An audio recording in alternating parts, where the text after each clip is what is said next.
There's a force in our world more destructive than hatred, more corrosive than greed, and more lethal than violence. It's not what you might expect. It's not found in dark alleys or criminal minds. Instead, it lives in boardrooms and classrooms, in churches and laboratories, in the very places we'd least expect to find it. This force, the power of stupidity.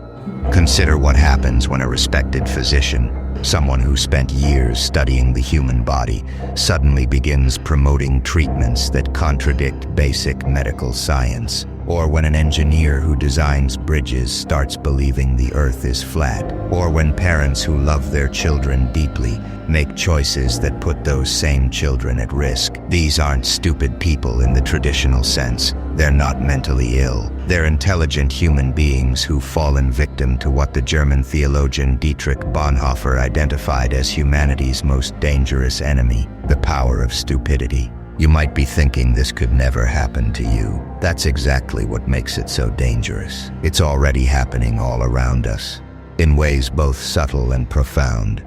Let's start with a story that might shake your confidence. In 1961, a Yale psychologist named Stanley Milgram invited ordinary people, accountants, postal workers, teachers, to participate in what they thought was a learning experiment. They were told to administer electric shocks to another participant whenever they gave wrong answers. The shocks weren't real, but the volunteers didn't know that. What they did know was that the person on the other end was screaming, begging them to stop, eventually falling silent. Here's the part that should terrify us all. 2/3 of these normal, decent people continued administering what they believed were potentially fatal shocks, simply because a man in a white coat told them to continue.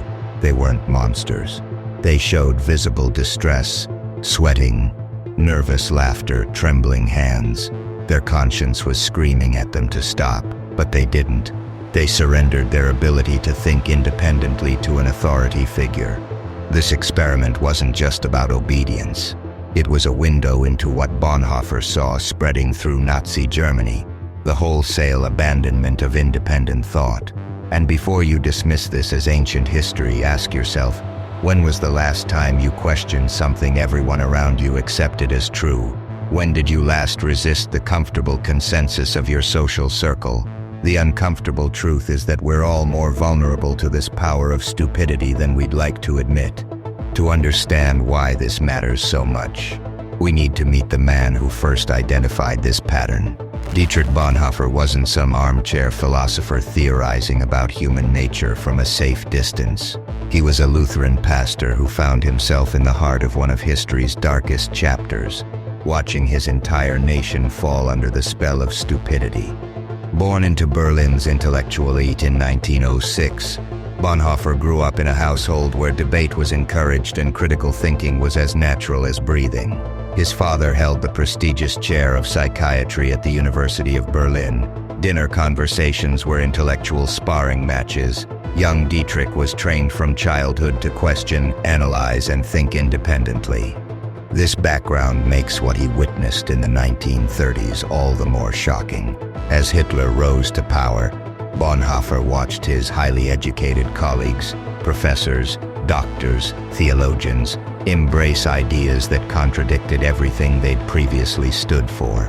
These weren't uneducated masses swept up by a charismatic leader. These were thinking people who chose to stop thinking. The transformation happened with breathtaking speed. University professors who had spent careers teaching ethics suddenly found ways to justify unconscionable policies. Pastors who had preached love and compassion began endorsing hatred and violence. Physicians who had taken oaths to do no harm participated in programs that violated every principle of medical ethics. By 1943, Bonhoeffer found himself in Tegel prison, arrested for his involvement in a plot to assassinate Hitler.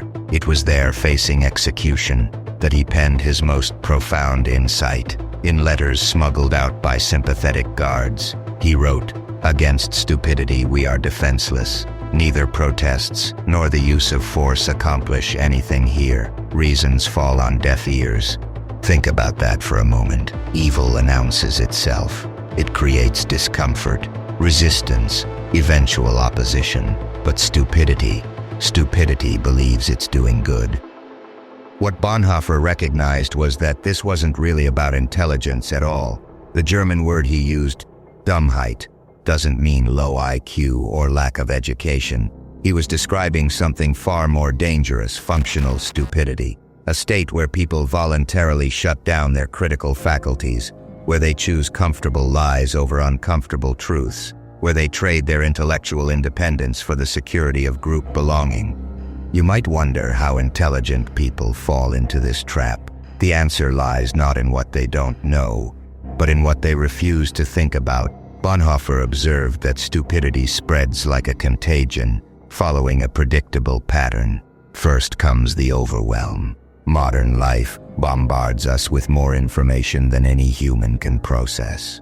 You wake up to breaking news, scroll through social media over breakfast, get hit with emails all day and fall asleep to the glow of yet another screen. Your brain, evolved for a simpler world, simply can't keep up. Then comes the shortcut. Faced with this cognitive overload, your mind starts looking for ways to simplify. Instead of evaluating each piece of information carefully, you begin to rely on shortcuts. Does this confirm what I already believe? Does my group accept this? Does this make me feel good about myself? These mental shortcuts feel like thinking, but they're actually the opposite. Next comes the surrender. Once you've gotten comfortable with these shortcuts, actual thinking becomes painful. Have you ever tried to read something that challenges your worldview? Notice that almost physical discomfort. That's your brain literally treating contradictory information as a threat. To escape this discomfort, people stop exposing themselves to challenging ideas altogether. Finally comes the transformation that Bonhoeffer witnessed. He wrote, "The stupid person becomes critical. In conversation with him, one virtually feels that one is dealing not at all with him as a person, but with slogans, catchwords, and the like that have taken possession of him." Sound familiar? Have you ever tried to have a meaningful conversation with someone, only to hear them recite talking points like a programmed response? That's not a person thinking, that's a person who has surrendered to the power of stupidity. The science behind stupidity. What Bonhoeffer observed through experience, modern psychology has confirmed through research. The human brain, it turns out, is wired to fall into stupidity. Leon Festinger's work on cognitive dissonance in the 1950s revealed something disturbing. When faced with information that contradicts our beliefs, our brains experience actual physical discomfort. Brain scans show the same regions lighting up that process physical pain. To escape this discomfort, we deploy an arsenal of mental defenses: denial, rationalization, selective attention, and good old-fashioned ignoring. But here's where it gets really interesting. Solomon Asch's conformity experiments showed that social pressure can literally change what we see. When surrounded by people giving obviously wrong answers, saying a clearly shorter line is longer, about 75% of participants went along with the group at least once. Many didn't just pretend to agree, they actually began to doubt their own perceptions. Now multiply this effect by social media. MIT researchers found that false information spreads 6 times faster than truth online. Why? Because lies are often more emotionally satisfying than complex truths. They're simpler, more dramatic, more aligned with what we want to believe. Every time you share something that confirms your worldview, your brain rewards you with a hit of dopamine. Every time you encounter something that challenges your beliefs, your brain punishes you with stress hormones. Is it any wonder we're all becoming addicted to our own biases? The power of stupidity isn't that it makes people less intelligent, it's that it makes intelligence irrelevant. You can have a genius IQ and still fall victim to functional stupidity if you're not actively guarding against it. Here's what should really keep you up at night. Bonhoeffer was dealing with newspapers and radio. We're dealing with algorithms designed by some of the smartest people alive to exploit every weakness in human psychology. Your social media feed isn't showing you reality. It's showing you a carefully curated version of reality designed to keep you engaged. Not informed, not enlightened, but engaged. The algorithm has learned exactly what makes you angry, what makes you righteous, what makes you click and share and come back for more. Think about your own online experience. Have you noticed how you seem to stumble across content that perfectly confirms what you already believe? How the comment sections are full of people who agree with you? That's not coincidence. That's the power of stupidity being weaponized by technology. And it's about to get worse. We're entering the age of deepfakes and AI-generated content. Soon we won't just be arguing about the interpretation of events. We'll be arguing about whether events happened at all. When you can't trust your own eyes, when any video could be fake, when AI can generate proof for any claim, the cognitive burden of determining truth becomes overwhelming. This is exactly the condition Bonhoeffer warned about when thinking becomes so difficult that people simply give up, when stupidity becomes not just tempting but almost inevitable. Lessons from history. History is littered with examples of collective stupidity, each teaching us something about how societies lose their minds. The Salem witch trials of 1692 weren't orchestrated by evil conspirators. They were driven by respected community members, judges, ministers, prominent citizens who genuinely believed they were protecting their community from satanic influence. These people accepted spectral evidence, dreams and visions, as proof of witchcraft. 20 innocent people died because an entire community fell under the power of stupidity. During the McCarthy era of the 1950s, thousands of Americans had their lives destroyed by accusations of communist sympathy. The accusers weren't all cynical opportunists. Many were sincere patriots who genuinely believed they were defending democracy. They had surrendered their capacity for nuance, for recognizing that someone could criticize American policies without being a Soviet agent. The 2008 financial crisis provides a more recent example. Thousands of highly educated finance professionals convinced themselves that housing prices could never fall nationwide, that complex mathematical models had eliminated risk, that this time was different. These weren't fools. They were people with advanced degrees who had fallen victim to collective stupidity. Each of these episodes shares common features: smart people, strong social pressure, simple explanations for complex problems, and the demonization of anyone who questioned the consensus. The power of stupidity had taken hold. The COVID-19 pandemic gave us a real-time demonstration of Bonhoeffer's theory in action. Within months, we saw the power of stupidity spread faster than the virus itself. What made this particularly instructive was how stupidity crossed traditional lines. It wasn't confined to one political party or education level. Wellness influencers on the left spread misinformation about natural immunity and toxins. Libertarians on the right spread conspiracy theories about government control and the Great Reset. Healthcare workers who had studied immunology for years suddenly doubted vaccine science. Parents who had vaccinated their children without question for decades suddenly saw sinister plots everywhere. Previously rational people began believing that governments worldwide had coordinated an impossibly complex conspiracy. Why did this happen? Because the pandemic created exactly the conditions where stupidity thrives. Fear, uncertainty, isolation, and information overload. When people are scared and overwhelmed, they become vulnerable to the power of stupidity. They reach for simple explanations, tribal loyalties, and the false comfort of certainty, breaking free from stupidity.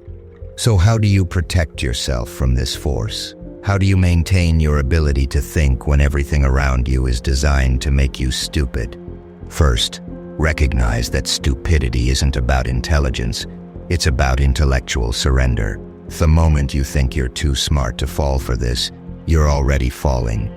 Every human brain is vulnerable to the power of stupidity.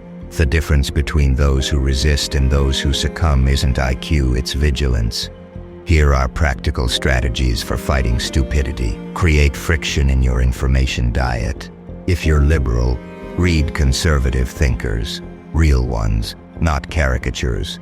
If you're conservative, engage with progressive ideas, not to be converted, but to understand. Subscribe to publications that challenge your worldview. When you feel that discomfort of encountering different ideas, that's your brain resisting stupidity.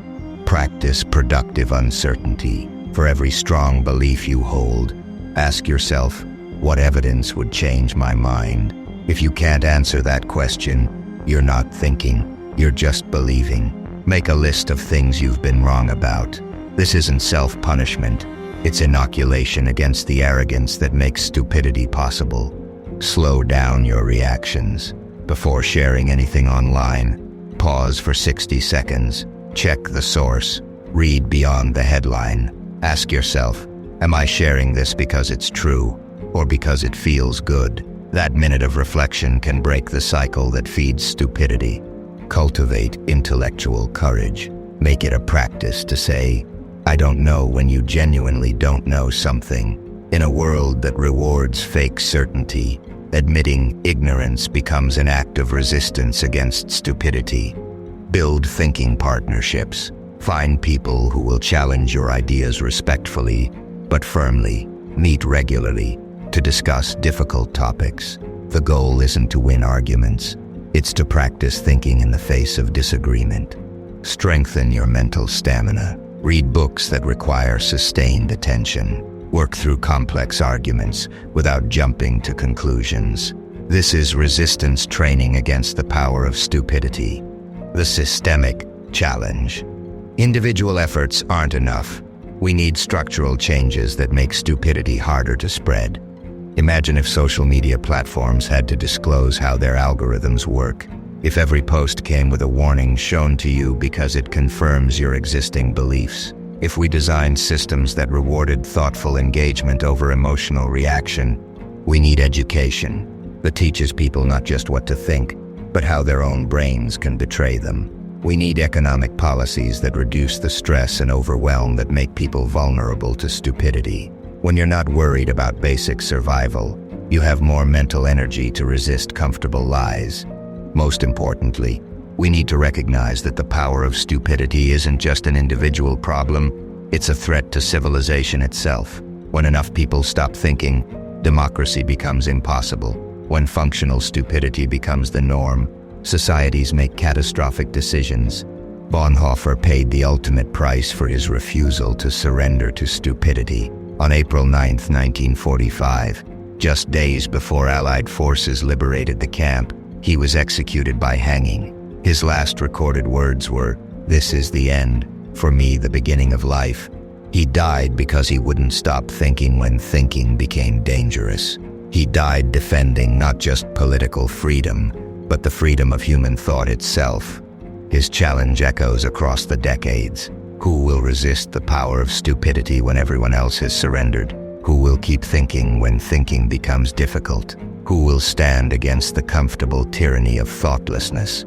Your mission: pick one belief you hold strongly, something you've never really questioned.